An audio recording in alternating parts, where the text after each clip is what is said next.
أعوذ بالله من الشيطان الرجيم. بسم الله الرحمن الرحيم. Assalamualaikum warahmatullahi wabarakatuh. Alhamdulillahilladzi arsala rasulahu bil huda wa dinil haqq liyudhhirahu 'alad dini kullihi wa kafa billahi shahida. Ashhadu an la ilaha illallah wahdahu la syarikalah wa ashhadu anna Muhammadan 'abduhu wa rasuluhu la nabiyya ba'dah. Allahumma salli wa sallim ala nabiyyina Muhammad wa ala alihi wa sahbihi wa man tabi'ahum bi ihsanin ila yaumiddin. Ikhwati fillah rahimani wa rahimakumullah jami'an. Alhamdulillah, bersyukur kita kepada Allah Subhanahu wa taala atas segala nikmat yang Allah taala anugerahkan kepada kita. Semoga Allah taala terus menjadikan kita hamba-hamba yang pandai bersyukur, yang dengannya nikmat-nikmat ini semakin hari semakin bertambah, nikmat yang dapat menjadikan kita lebih dekat kepada Allah Subhanahu wa taala, nikmat yang dapat kita pertanggungjawabkan nanti di hadapan Allah taala menjadi sebuah kebahagiaan bagi kita yang memasukkan kita ke dalam surganya Allah Subhanahu wa taala. Ikhwati fillah rahimani wa rahimakumullah jami'an. Kembali kita akan lanjutkan bahasan kita dalam kitab Syarah Masailil Jahiliyah, di mana malam hari ini kita sampai di poin ke 33 ya, halaman 128.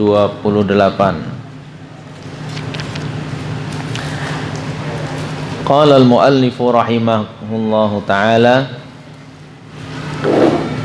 tanaquduhum fil iqrari wal inkari. Tanaquduhum, berlawanan, mereka berlawanan. Mereka berlawanan fil iqrari, dalam menetapkan,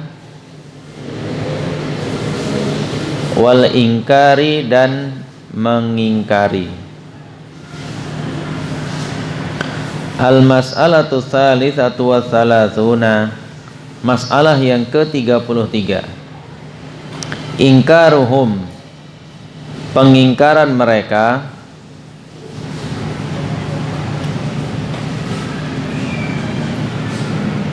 ma aqarru, terhadap perkara yang mereka tetapkan, terhadap perkara yang mereka tetapkan,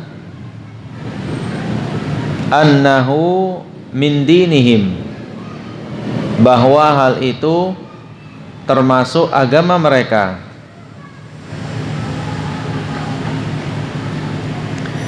Kama fa'alu, sebagaimana yang mereka lakukan,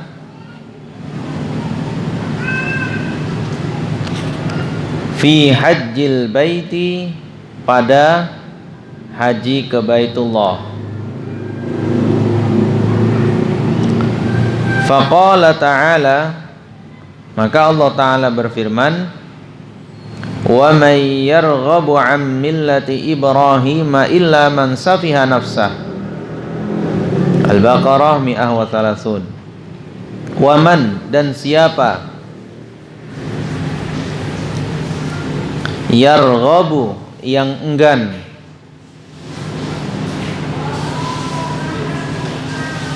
an millati Ibrahim, dari agama Nabi Ibrahim. Kata yarghabu ini tergantung lanjutannya. Kalau yarghabu an berarti menentang, mengingkari. Tapi kalau yarghabu fi, setelahnya fi, berarti mengharapkan, menginginkan.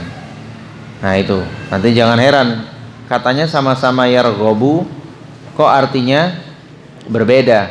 Nah, kata yarghabu ini tergantung huruf jar setelahnya. Kalau setelahnya huruf jar an, maka dia artinya benci, mengingkari, tidak menginginkan. Tapi kalau setelahnya huruf jarnya fi, maka dia mencintai, menginginkan, bertolak belakang. Nah itu kalau nggak tahu bahasa Arab repot kan? Iya, dan kata-kata seperti ini banyak, ya, banyak fiil-fiil yang tergantung dia terhadap huruf jar setelahnya. Ya. Maka di sini yarghabu an millati Ibrahimah, yang enggan dari agama Ibrahim, illa kecuali man safiha nafsahu, siapa yang menyesatkan dirinya sendiri. Ikhwati fillah rahimani wa rahimakumullah jami'an. Ini adalah keyakinan atau kebiasaan orang jahiliyah dahulu, bahwa mereka bertolak belakang antara apa yang mereka tetapkan dan apa yang mereka ingkari. Salah satunya yang dicontohkan adalah berkaitan tentang memuliakan Ka'bah sebagai Baitullah. Di kesempatan dulu, orang-orang Yahudi, ya, keturunan Bani Israel, mengaku bahwasanya mereka adalah pengikutnya Nabi Ibrahim, ya, pengikutnya Nabi Ibrahim. Mereka mengaku sebagai anak keturunannya, dan mereka lah mewarisi agama Ibrahim alaihi salam. Sampai-sampai Allah Ta'ala memberikan penjelasan kepada kita, maka na Ibrahimu Yahudiyya wala Nasraniyya. Nabi Ibrahim itu bukan seorang Yahudi dan bukan pula seorang Nasrani. Walakin kana hanifan muslima. Akan tetapi beliau adalah orang yang beragama hanif, beragama lurus, muslima, dan dia seorang muslim yang menyerahkan diri kepada Allah Subhanahu wa taala. Ya, di satu sisi orang-orang Yahudi mengakui bahwasanya Nabi Ibrahim itulah nenek moyang mereka, dan merekalah pewaris agamanya Nabi Ibrahim. Tapi di sisi lain mereka mengingkari Ka'bah. Mereka nggak terima Ka'bah sebagai rumah ibadah yang suci, yang dari Allah Subhanahu wa taala. Ya. Mereka lebih memilih apa? Baitul Maqdis yang ada di Palestina. Ya. Mereka lebih memilih Baitul Maqdis. Makanya sebagaimana kasus kaum muslimin pernah kiblatnya itu ke arah Baitul Maqdis, ya. Selama 2 bulan kalau tidak salah, 2 bulan sholatnya kaum muslimin itu ke arah Baitul Maqdis. Namun Rasulullah SAW selama 2 bulan ini merasa gelisah. Kenapa sih kok ke Baitul Maqdis? Beliau lebih berharap Allah Ta'ala memerintahkan kembali untuk sholatnya menghadap Ka'bah, Baitullah, ya. Sehingga akhirnya benar, ya. Allah Ta'ala mengetahui keinginan nabinya ini, dan memang kiblatnya kaum muslimin itu adalah Ka'bah. Allah Ta'ala perintahkan, fawalli wajhaka syatral masjidil haram, maka arahkanlah wajahmu searah dengan Masjidil Haram. Nah, ini orang-orang Yahudi nggak suka. Orang Yahudi nggak suka. Kenapa balik lagi ke Ka'bah? Dan jadilah kericuhan, jadilah sebuah hal yang dibesar-besarkan, itu kan. Padahal sama-sama perintah Allah Ta'ala. Menghadap ke Baitul Maqdis itu atas dasar perintah Allah Ta'ala. Lalu balik lagi ke Ka'bah Baitullah, ini juga perintah dari Allah Subhanahu wa Ta'ala. Nah inilah, ini gaya beribadahnya, gaya beragamanya orang jahiliyah. Gak jelas, gak jelas. Jadi bertentangan, apa yang mereka akui dan apa yang mereka lakukan itu bertolak belakang. Katanya pengikut Nabi Ibrahim, katanya pewaris agama Nabi Ibrahim, maka seharusnya mereka lah yang mengurusi Ka'bah, seharusnya begitu. Mereka lah yang mengurusi Ka'bah, bahu membahu menjaga Ka'bah. Seharusnya begitu kalau dia mengaku sebagai pewaris agama Nabi Ibrahim alaihissalam. Tapi ternyata faktanya mereka berbeda, ya, malah tidak suka, ya, tidak menginginkan Ka'bah ini menjadi rumah ibadah yang disucikan. Ya, tentu ini tidak lain tidak bukan masih masuk rentetan sikap hasad mereka terhadap Rasulullah sallallahu alaihi wasallam. Mereka tidak menginginkan nabi terakhir itu dari orang Arab. Mereka tetap mau itu dari Bani Israel. Tapi Allah Ta'ala yang punya keputusan. Ya, mereka boleh berharap, mereka boleh punya keinginan, tapi Allah Ta'ala yang beri keputusan. Ternyata nabi terakhir yang paling mulia terlahir dari bangsa Arab, bukan dari Bani Israel. Nah, ini yang rentetan yang membuat mereka terus melakukan kesalahan dan kesalahan lagi setelah itu. Nah, ini hati-hati ya dengan sifat hasad, ya. Kita semua punya itu. Kita semua itu punya hasad. Punya. Melihat orang dapat nikmat ini dan itu, nggak usah pungkiri, ada itu hasadnya. Kepingin, ya, entah kepingin punya barang yang sama, kepingin punya kepemilikan yang sama. Tapi beda antara hasadnya orang beriman dengan hasadnya orang tipis iman, atau bahkan kurang iman, atau bahkan tidak beriman. Itu beda. Orang yang beriman dan bertakwa kepada Allah Ta'ala melihat saudaranya mendapat nikmat, betul hasad, iya, tidak bisa dipungkiri, muncul tuh hasadnya. Tapi dia pandai menyembunyikan hasadnya, nggak mau nampakkan. Bahkan sebaliknya, dia akan melakukan hal yang berlawanan dengan keinginan hasadnya. Kalau awalnya dia ingin menjelekkan saudaranya, ya kan, misalnya dia punya beli pakaian bagus, misalnya baju baru, hasad tuh, mak, baju baru, awak belum kebeli, dia udah beli lagi gitu kan. Ini udah kedua kalinya dia beli baju baru, dipamerkan pula di depan mataku gitu kan. Awak satu pun belum terbeli. Hasad kan? Hasad. Mungkin dalam hatinya berbisik, kapan lah baju ini koyak itu kan, kapan lah baju ini rusak itu, dalam hatinya. Tapi orang yang beriman tidak akan meluapkan hasadnya ini. Lakukan sebaliknya, puji. Puji, bagus bajumu ya, Masya Allah, mudah-mudahan berkah. Malah didoain. Lakukan hal yang berlawanan. Nah, itu termasuk latihannya, agar hasad itu tidak terpelihara. Karena dia nggak dipelihara aja sudah subur. Dia nggak dipelihara aja sudah subur hasad itu dalam diri kita. Apalagi terus diperturutkan hasad, terus benci sama orangnya, terus mendoakan keburukan kepadanya, dan lain sebagainya. Apalagi sampai kena hasad yang sangat, ya, hasad yang sangat mendalam, sampai orang tersebut kena penyakit ain gara-gara kita. Saking hasadnya itu, baju bagus-bagus dibeli karena saking hasadnya, pandangan ini besok langsung hilang atau langsung luntur warnanya dan lain sebagainya, gara-gara orang hasad itu. Nah, tapi berbeda dengan hasadnya orang beriman, ya. Orang yang tidak beriman, orang yang kurang imannya akan memperturuti hasadnya terus itu kan. Pantang nengok orangnya macam-macam lah, benci kah, kemudian nggak mau dekat lagi, nggak mau sapa lagi, segala macam. Akhirnya akan menjadi apa ya, bulan-bulanan seton, ya. Jadi bulan-bulanan seton. Makin hasad, bukan makin enak ente, makin menderita. Dengan hasad tidak mendapatkan nikmat yang sama, malah bisa kena penyakit, ya kan? Penyakit sendiri, mikir aja. Mikirin apa sih? Mikirin orang kok enak kali, aku kok enggak. Apa itu? Enggak qanaah jadinya, ya kan? Enggak bersyukur jadinya, macam-macam, nanti jadi kena penyakitnya.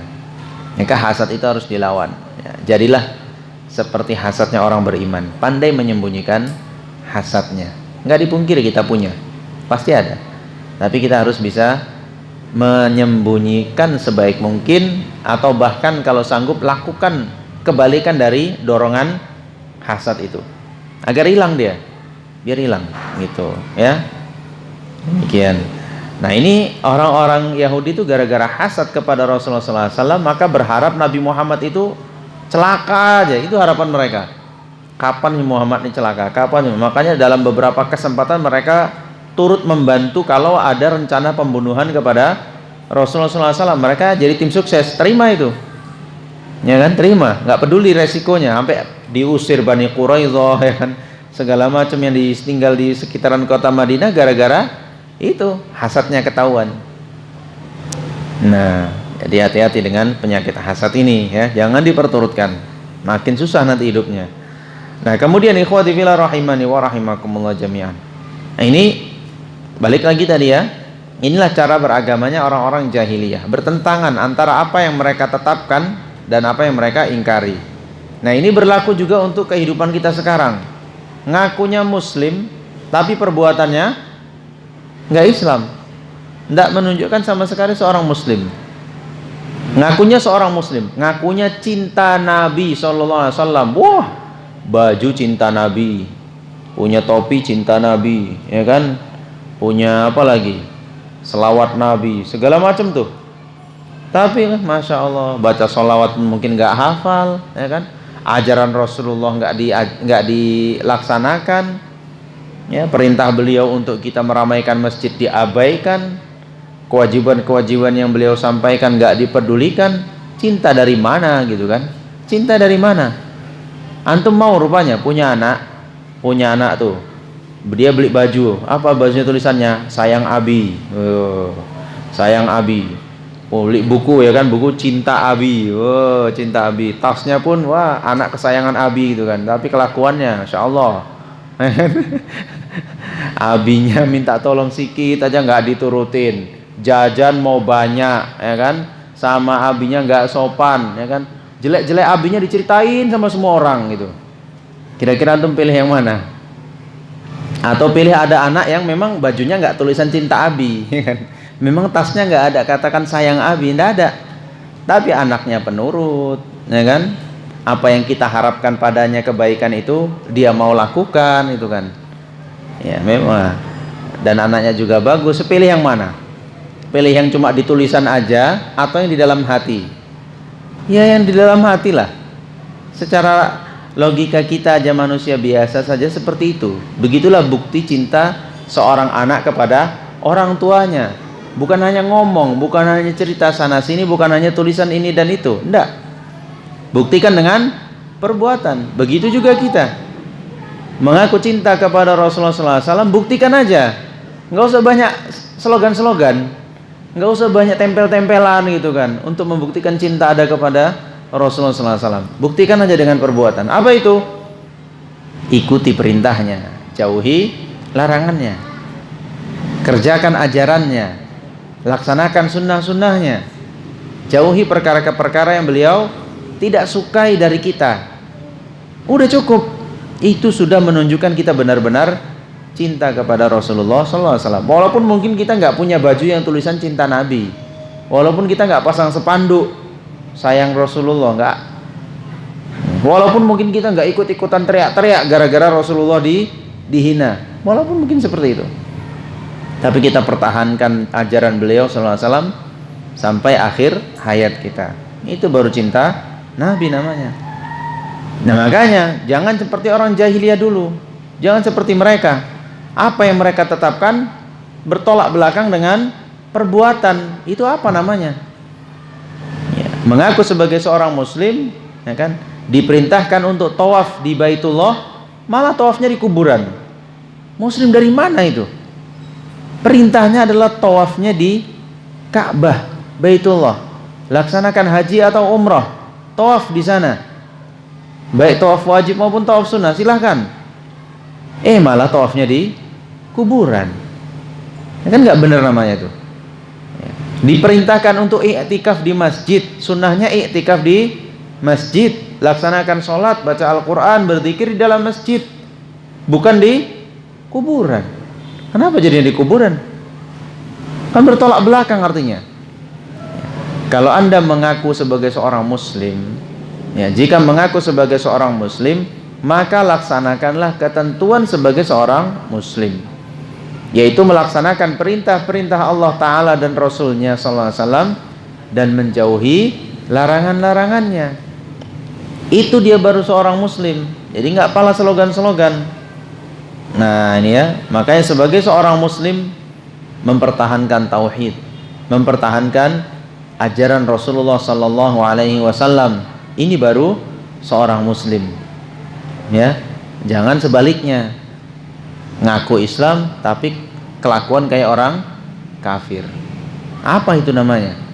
Itulah gaya beragamanya orang jahiliyah. Itu gaya beragama orang jahiliyah. Ya. Itu beragamanya orang jahiliyah. Jangan kita ulangi di umat Muhammad SAW ini. Jangan diulangi lagi. Itu dulu sudah diberantas. Ya, itu sudah diberantas oleh Rasulullah Sallallahu Alaihi Wasallam. Taib, kita lanjut ke yang ke-34. Kullu firqatin tuzakki nafsaha duna ghairiha. Kullu firqatin, setiap kelompok,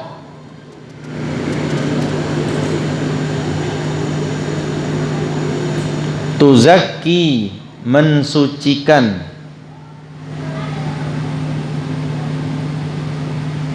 nafsaha, kelompoknya sendiri, duna ghairiha, tidak bagi kelompok yang lain. Tidak bagi kelompok yang lain. Al-mas'alatu rabi'atu wa thalathuna, masalah yang ke-34. Anna kulla firqatin, bahwa setiap kelompok, tadda'i, mengaku, annahan najiyatu, bahwa dialah yang selamat.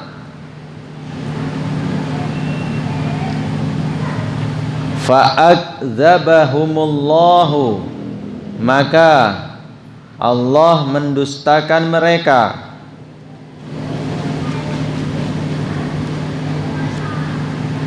Biqaulihi, dengan firman-Nya, qul hatu burhanakum in kuntum shadiqin. Qul, katakan wahai Muhammad, hatu, datangkanlah, burhanakum, bukti kalian,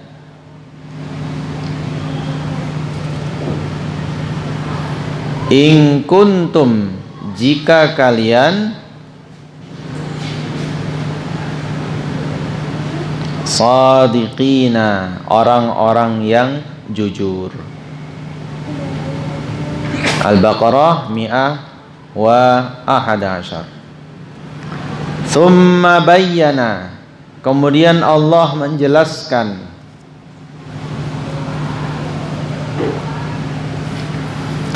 as-shawaba, yang sebenarnya,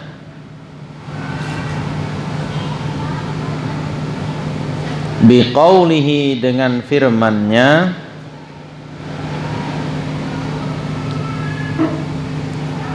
bala man aslama wajhahu lillahi wa huwa muhsin.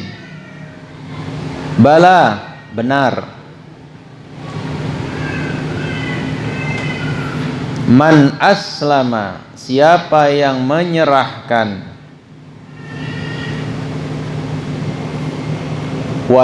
wajhahu, wajahnya, lillahi, untuk Allah,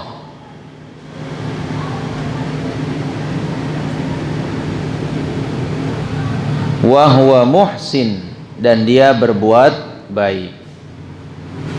Al-Baqarah 112. Ikhwati fillah rahimani wa rahimakumullah jami'an. Ini adalah yang ke-34 ya. Cara beragamanya orang-orang jahiliyah, yaitu apa? Merasa kelompoknya lah yang paling benar. Merasa kelompoknya lah yang selamat dari sabda Rasulullah SAW yang beliau katakan, sataftariqu ummati ala 73 furqatan, bahwasanya akan berpecah belah umatku ini menjadi 73 golongan, kulluha finnar illa wahidah, semuanya masuk neraka kecuali hanya satu. Nah, semua mengaku dialah yang satu ini. Nah, orang-orang Yahudi dulu juga begitu. Ya. Orang-orang Yahudi dulu mengaku bahwasanya merekalah makhluk yang termulia di atas muka bumi ini. Sementara umat yang lain hanyalah budak mereka. Mereka mengatakan bahwasanya merekalah yang berhak masuk surga. Yang lain itu tidak akan masuk surga. Sebagaimana Allah Ta'ala firmankan dalam surat Al-Baqarah ayat 111, wa qalu la yadkhulal jannata illa man kana hudan aw nasara. Mereka katakan tidak akan bisa masuk surga. Ya, mereka garansi ini kepada dirinya sendiri, tapi tidak akan bisa masuk surga kecuali siapa yang masuk kelompok Yahudi atau kelompok Nasrani. Nah, inilah pengakuan hebat mereka, seolah-olah mereka punya surga itu. Mereka lah yang memiliki surga itu. Mereka katakan seperti itu. La yadkhulal jannata illa man kana hudan aw nasara. Tidak akan masuk surga kecuali orang-orang Yahudi atau Nasrani. Maka Allah bantah. Ya, Allah bantah. Boleh saja ngaku-ngaku, ya kan? Boleh saja ngaku-ngaku. Tapi apa kata Allah Ta'ala? Qul hatu burhanakum in kuntum shadiqin. Katakan wahai Muhammad, berikan buktinya. Berikan buktinya, berikan dalilnya. Sepotong aja dari Taurat atau sepotong saja dari Injil yang itu benar dari Allah Ta'ala bahwasanya yang masuk surga adalah kalian. Berikan sepotong saja. Nggak ada, karena nggak akan didapati. Bahkan Nabi Musa alaihissalam sendiri, yang Nabi mereka, Nabi Isa alaihissalam juga tidak berani mengatakan seperti itu. Karena itu bukan haknya makhluk. Itu bukan haknya makhluk menyatakan dirinya yang pasti masuk surga, lalu yang lain masuk neraka. Itu bukan haknya makhluk. Itu haknya Allah Subhanahu wa Ta'ala yang menentukan siapa yang pantas masuk surga dan siapa yang dimasukkan ke dalam neraka. Makanya tunjukkan, mana buktinya kalau kalianlah memang yang masuk ke dalam surga, dan pasti tidak didapati kecuali hanya perkataan-perkataan dusta saja. Itulah orang-orang Yahudi dan orang-orang Nasrani. Yang lebih banyak malah apa? Yang buktinya menunjukkan mereka yang kena laknat. Ada yang dijadikan monyet, ya kan? Ada yang disiksa dengan mati tiba-tiba, lalu dihidupkan lagi. Ya, ada yang dibeginikan dan dibegitukan oleh Allah Subhanahu wa Ta'ala. Maka kisah-kisah itu malah menunjukkan kepada kekurang ajaran mereka kepada Allah Subhanahu wa Ta'ala. Itu yang nyata, itu yang jelas-jelas mereka tahu kisahnya, dan mereka nggak bisa pungkiri itu. Tapi tentang pengakuan mereka bahwasanya yang masuk surga hanyalah dari orang Yahudi dan Nasrani, ini nggak bisa dibuktikan. Makanya Allah Ta'ala firmankan di ayat berikutnya, bala man aslama wajhahu lillahi wa huwa muhsin. Benar, ya kan? Benar kalian itu bisa masuk surga, baik dari Yahudi, Nasrani bisa masuk surga. Tapi man aslama wajhahu lillah, siapa yang menghadapkan wajahnya, menyerahkan wajahnya hanya untuk Allah Ta'ala semata. Artinya mentauhidkan Allah Ta'ala dengan sebenar-benarnya, melaksanakan tauhid kepada Allah Ta'ala dan menjauhi perbuatan syirik. Benar, kalau ada di antara kalian orang Yahudi dan Nasrani yang lurus akidahnya, tauhidnya kepada Allah Ta'ala, tidak ternodai dengan syirik, benar. Lalu yang kedua, wa huwa muhsin, dan dia berbuat kebaikan. Muhsin di sini maksudnya adalah ittiba', mengikuti ajaran Rasulnya. Benar, kalau kalian itu beriman dengan iman yang benar dan perbuatan kalian, amal ibadah kalian itu mengacu kepada ajaran Nabi kalian, masuk surga. Ya, masuk surga.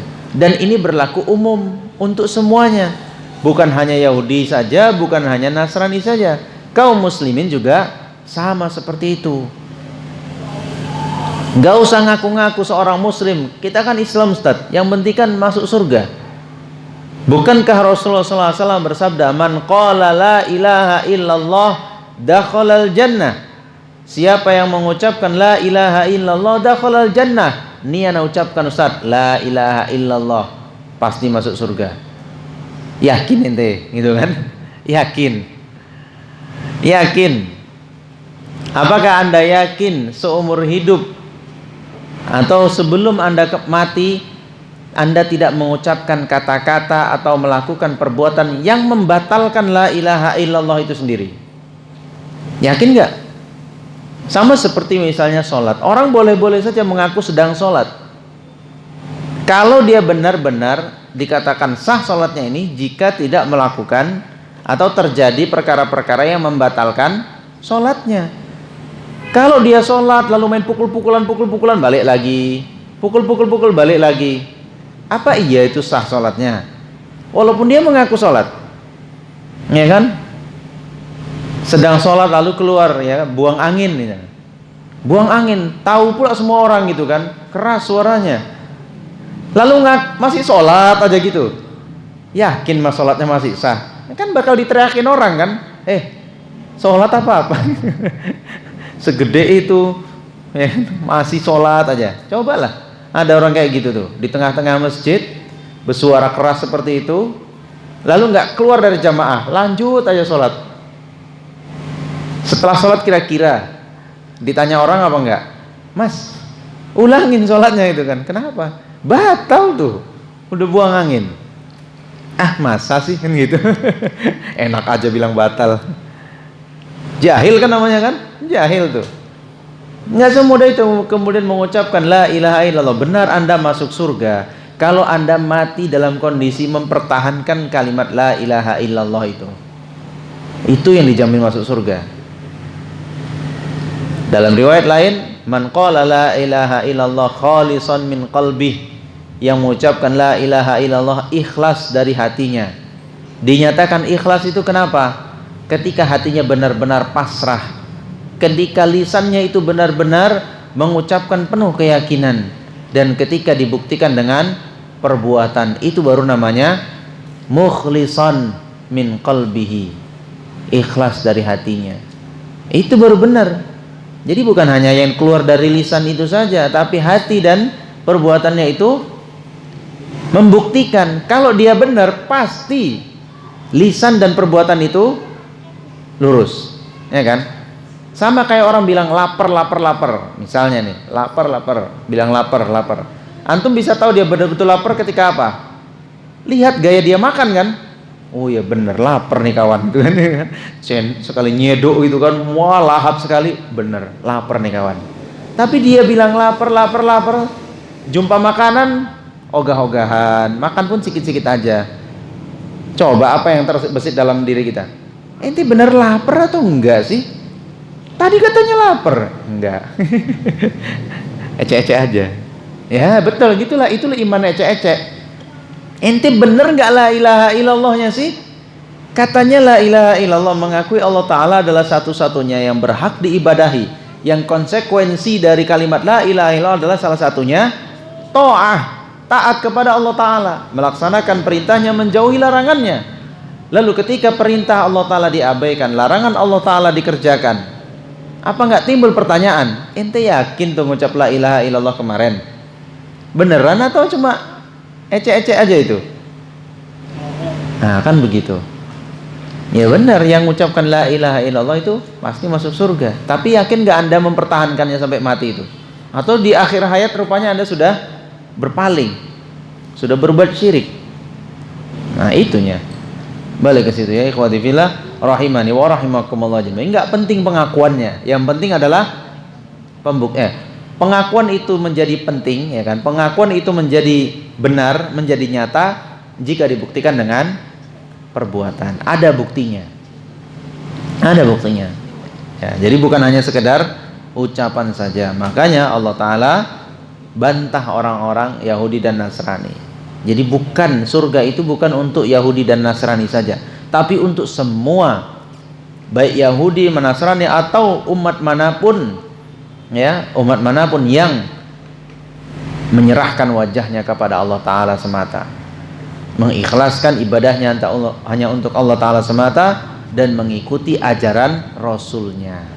Muhsin, ya, berbuat muhsin, berbuat baik, arti ittiba kepada Rasulnya, itu baru yang masuk surga. Nggak peduli itu dari kaum Nabi Nuh, kaum Nabi Ibrahim, kaum Nabi, terus semua sama berlaku di hadapan Allah Subhanahu wa Ta'ala.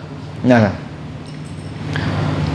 yang sekarang, ya kan, tadi balik lagi yang sudah Ana sebutkan, boleh nggak kita ngaku-ngaku sebagai orang yang paling benar, ya, orang yang selamat, termasuk firqatun najiyah, ya, kelompok yang selamat?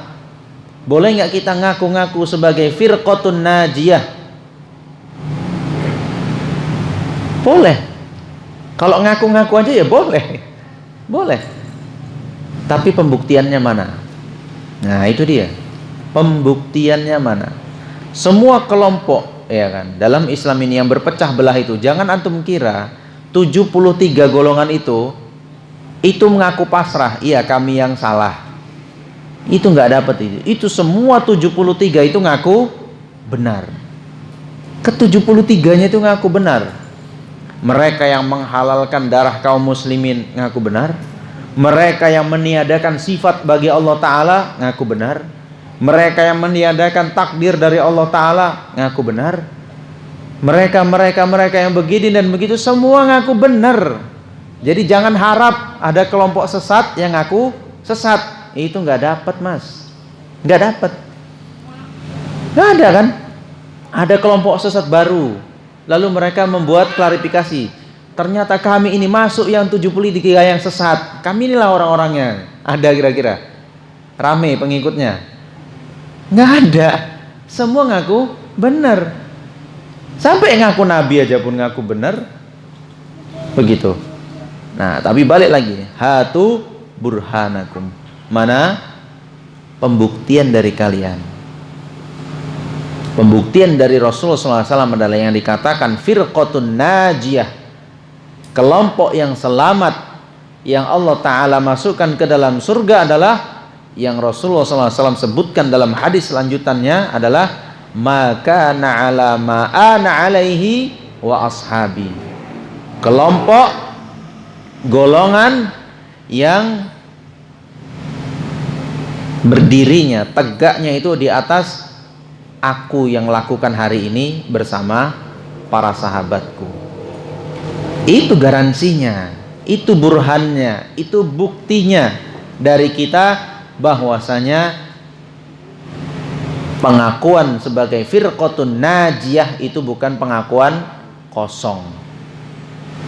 Pengakuan yang penuh dengan pembuktian. Artinya kita melaksanakan Islam ini seperti yang dulu Rasulullah SAW laksanakan bersama para sahabat, tanpa menambah-nambahi dan tanpa mengurangi. Hanya zamannya berbeda, tempat berbeda, waktu berbeda.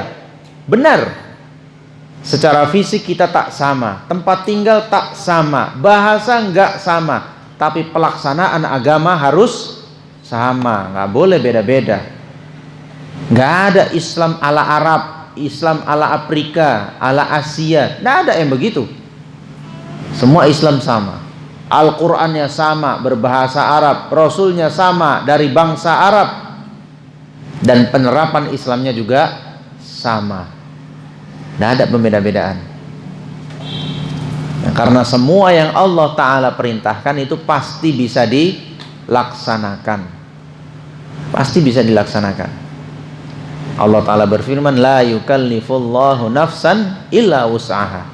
Allah Ta'ala tidak membebani seseorang kecuali yang ia mampu untuk melaksanakannya. Artinya semua kewajiban, bahkan sunnah-sunnah yang hukumnya sunnah gitu, ajaran Rasulullah SAW itu mampu untuk kita laksanakan. Buktinya apa?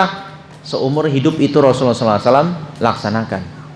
Beliau manusia seperti kita juga, butuh makan, butuh minum, butuh tidur. Ya, sama seperti kita juga. Kalau beliau bisa, berarti orang lain juga bisa. Itu dia. Ya ikhwati fillah rahimani wa rahimakum. Maka Anda nggak apa-apa. Kami yang firqatun najiyah. Apa buktinya? Setiap akidah dan setiap amalan yang kami lakukan merujuk kepada apa yang dikerjakan oleh Rasulullah SAW, dan kami siap jika itu berbeda, bertentangan, rujuk saat itu juga. Seperti kata Imam Syafi'i. Ya. Seperti kata Imam Syafi'i. Jika bertentangan antara pendapatku dengan pendapatnya atau dengan hadis Rasulullah SAW yang sahih, maka buang, campakkan pendapatku ke dinding, ambil hadis Rasulullah SAW yang sahih. Begitu.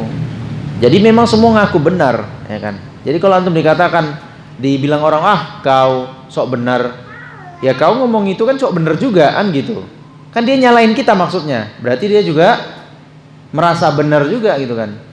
Kayak surga milikmu saja, jadi milik siapa? Nggak milikmu juga kan? Ini milik Allah Ta'ala gitu kan. Kayak kau aja yang masuk surga. Iya, itu harapan kan?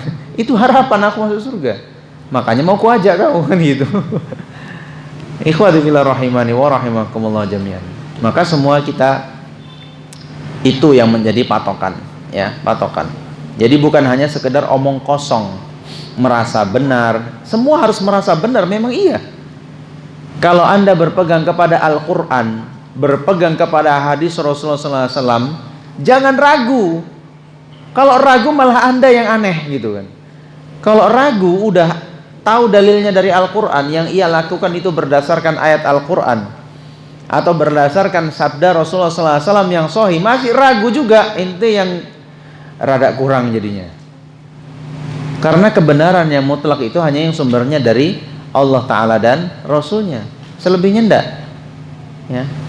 Selebihnya enggak ada. Pendapat orang, ya kan, logika orang itu bisa saja berbeda-beda. Nah, makanya jangan ragu. Kalau antum, ya sebelum ragu maka harus yakinkan dulu lah gitu. Tuntut ilmunya dulu, belajar dulu. Ini mau ibadah kan? Mau ibadah. Yakin mau melaksanakan ibadah? Iya, bismillah. Apa ibadahnya ini? Ada nggak ayatnya? Ada ini, itu kan. Ada nggak petunjuk pelaksanaannya dari hadis? Ada ini. Udah laksanakan, yakin pasti benar. Jangan ragu lagi. Kalau ragu, iya ya, jangan-jangan kau yang benar gitu kan? Aduh, gawat ini. Gawat. Dia udah pegang Al-Quran, dia udah pegang hadis Rasulullah SAW, masih ragu juga. Terus apa yang mau dijadikan landasan lagi selain itu? Gitu kan? Kan kebenaran itu bisa sama, Ustadz, ya kan? Kan tujuannya semua pengen masuk surga, ya kan? Semua tujuannya pengen masuk surga. Mau kelompok ini, mau kelompok ini, bahkan beda agama pun tujuannya mau masuk surga. Iya, sama. Semua tujuannya masuk surga. Tapi kan rutenya bisa berbeda-beda. Kita mungkin semua pingin misalnya ke arah Brastagi, katakan, mau ke kota Brastagi. Tapi kalau rute Anda menuju sana, ya Anda mungkin sampai ke Lubuk Pakam gitu kan, nggak ke Brastagi. Ente ke sana, ya Binjai itu gitu kan. Ente ke sana, Belawan gitu kan. Brastagi ya sana gitu kan. Katanya sama-sama mau ke Brastagi, tapi jalur berbeda di simpang. Pasti ada yang salah. Orang jalurnya cuma satu. Gimana? Kok bisa nyampe di tempat yang sama? Jelas-jelas cara ngambil jalannya beda. Ya kan, coba tuh sana di simpang pos, ente di titik simpang pos tuh kan, tep gitu kan. Mana kita nih mau Brastagi? Satu sana, ya kan, ke arah selatan, yang satu sana tuh ke Ring Road, ya kan. Yang satu ke arah titik kuning, yang satu ke arah usu. Yakin tuh sampai beras tagi semuanya? Enggak kan? Enggak lah. Nyasar lantas kemana-mana dia. Ya gitu, karena memang bukan jalannya, bukan arahnya situ. Begitu ya ikhwati fillah rahimani wa rahimakumullah jami'an. Maka boleh Anda merasa firqatun najiyah, kelompok yang selamat dari 73 golongan yang masuk semuanya ke dalam neraka kecuali satu, itu boleh Anda mengaku yang satu itu, yang selamat itu. Tapi harus yakin dengan pembuktian tadi. Qul hatu burhanakum in kuntum shadiqin. Tunjukkan bukti kalian kalau memang kalian orang yang jujur. Itu aja tinggal kita buktikan. Apa buktinya? Ini ayatnya, ini hadisnya. Udah selesai. Ini para sahabat juga melakukan seperti itu. Udah selesai. Kenapa kamu tinggalkan, gak ikut yang seperti ini? Gak ada ayatnya, gak ada hadisnya. Sahabat pun tak melakukannya, apalagi? Ya kan ini ada istiadat kita, kan? Ini kan udah kebiasaan kita, itu kan. Ini agama bapak-bapak kita dari dulu kayak begini, gitu kan? Enggak lah, enggak menjamin. Banyaknya orang yang mengikuti bukan menjamin itu ada yang hak. Bahkan Allah Ta'ala berfirman, jika kalian mengikuti in tattabi'u aktsara man fil ardi yudilluka an sabilillah. Jika kalian mengikuti mayoritas orang-orang di bumi ini, justru yang mayoritas itu akan menyesatkan kalian dari jalan Allah Ta'ala. Maka ikhwati fillah rahimani wa rahimakumullah jami'an, patokannya selamat atau tidak selamat, masuk surga atau tidak masuk surga, ini hanya rujuk kembali kepada Al-Quran dan hadis Rasulullah SAW yang dilaksanakan juga oleh para sahabat ridwanullahi alaihim ajma'in. Karena itu tadi garansi dari Rasulullah SAW, makana ala ma'ana alaihi wa ashabi. Agama yang aku dan para sahabatku laksanakan hari ini. Udah, itu aja patokannya, nggak repot-repot beragama ini ya, masuk surga.